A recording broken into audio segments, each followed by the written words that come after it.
Bienvenue dans vos conseils du libraire.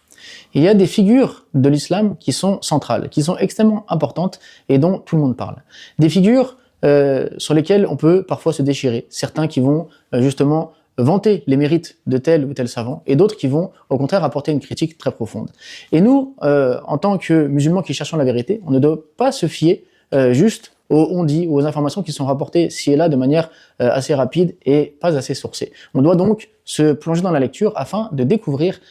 qui sont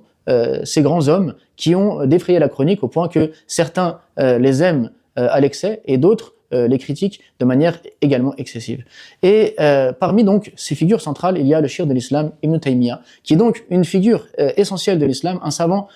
qui est véritablement extraordinaire, qui a une vie extrêmement riche et qui, comme on va le voir, était sous tous les fronts. Et donc, en français, il y avait quelques biographies d'Ibn Taymiyyah, mais très succinctes, ou bien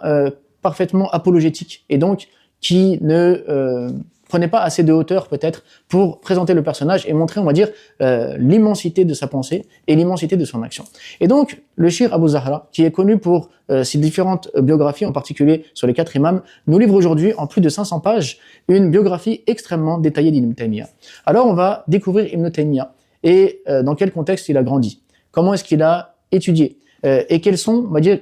quelle était la situation politique de l'époque. On va se rendre compte qu'il est dans une période de troubles, où il y a beaucoup de conflits, beaucoup de guerres, notamment avec l'extérieur. Il y a donc, on est dans la période des croisades, mais on est également dans la période des invasions mongoles. On va se rendre compte que c'est aussi un moment dans lequel il y a beaucoup d'hérésies et de déviations au niveau dogmatique avec l'apparition de nombreuses sectes. Donc il est dans une période complètement troublée. Et dans une période où il y a une certaine sclérose des fois autour des écoles juridiques, où les gens donc adoptent des avis et se battent ou se disputent autour de ces avis, et que l'ijtihad est quasiment arrêté, ou bien en tout cas n'est pas à la hauteur des enjeux, et donc qu'il y a une nécessité de redonner vie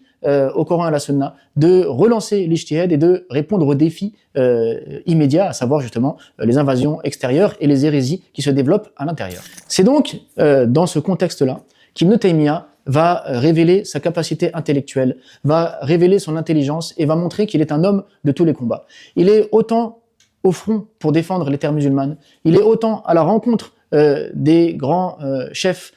comme par exemple les rois chrétiens qui sont installés à Chypre et qui ont fait des prisonniers parmi les musulmans, mais parmi également les juifs et les chrétiens résidant en terre d'islam. Et il va aller à leur devant demander la libération justement de ces juifs, de ces chrétiens, de ces musulmans. Donc on voit qu'en fait, c'est un homme de science, mais c'est également un homme d'action. On va voir également qu'il est sur le champ de la bataille des idées, puisque lorsque les hérésies, lorsque les problèmes liés au dogme ou à l'ijtihad vont être face à lui, eh bien il ne va pas hésiter à écrire pour réfuter ce qu'il considère faux, pour éclaircir dans les sujets dans lesquels il y a besoin d'un éclaircissement et pour redonner du dynamisme à la jurisprudence musulmane afin qu'elle soit apte à répondre aux défis de l'époque. Et donc, notre auteur va analyser tout ça, va montrer là où il a brillé, là où il a pu être critiqué, et finalement, en fait, nous permettre de nous rendre compte qu'un homme, à lui tout seul, comment est-ce qu'il a été capable de porter de nombreuses responsabilités, s'engager dans de nombreux